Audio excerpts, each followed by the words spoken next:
नमस्कार साथियों, हमें अभी ये पता चला कि कल एक हमारे खिलाफ सीपरी बाजार थाने में एफआईआर दर्ज हुई, जिसमें श्रीमती स्मिता पांडे द्वारा एफआईआर को दर्ज कराया गया। और ये स्मिता पांडे जी के बारे में मुझे तो नहीं पता, क्योंकि आज तक के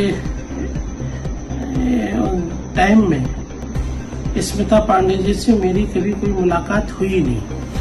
और जो इन्होंने आरोप लगाए, ये आरोपों में कहीं कोई सच्चाई नहीं है, निराधार आरोप है। स्मिता पांडे जी को मैं जानता भी नहीं हूँ, और सच्चाई तो ये है कि वो भी मुझे नहीं पहचान पाएंगी। लेकिन होर्डिंग, बैनर, पोस्टर में, क्योंकि राजनीतिक जीवन में चेहरा किसी से नहीं छुपा होता, उन्होंने आज तक मेरे सामने कभी नहीं आई, कभी हमारा कोई इनसे वाद विवाद नहीं हुआ। उसके बावजूद भी उन्होंने तहरीर देकर हमारे खिलाफ मुकदमा लिखाया।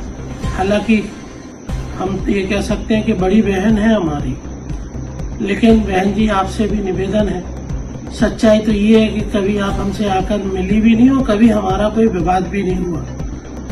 और अगर इसमें कहीं लगे आपको कि हम गलत बोल रहे हैं, तो चलिए हम मंदिर पर चल के, आप भी चलो, हम भी चलते हैं, कसम खाते हैं कि हम कभी आपसे मिले हो, कभी आपसे बात हुई हो, कभी आपसे झगड़ा हुआ हो।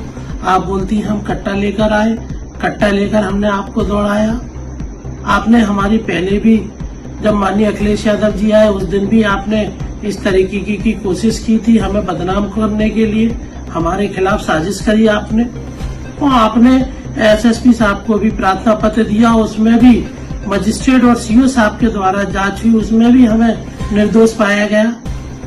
आखिर आप ऐसा क्यों कर रही हैं, हमारी समझ में नहीं आ रहा, और क्यों कर रही हैं आप। इसलिए, और हमें आज जो एफआईआर हो गई है कल, हम पुलिस से भी निवेदन करना चाहते हैं, पुलिस विभाग से भी निवेदन करना चाहते हैं कि आप दूध का दूध और पानी का पानी जरूर कर दें।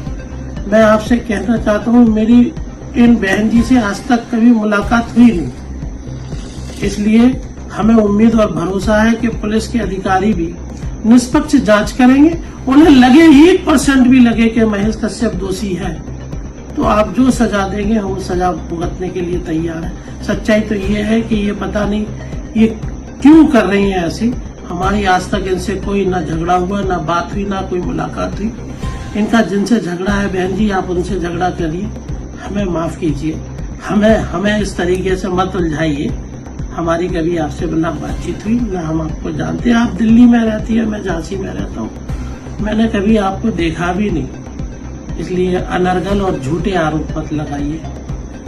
मुझे उम्मीद और भरोसा है कि ये जो जनता हमारी है, ये सब समझ रही है, और हमें उम्मीद भरोसा है जनता का प्यार और हमारे साथ में न्याय संगत जांच होगी, ऐसी हमें उम्मीद और भरोसा है। बहुत धन्यवाद। जय हिंद।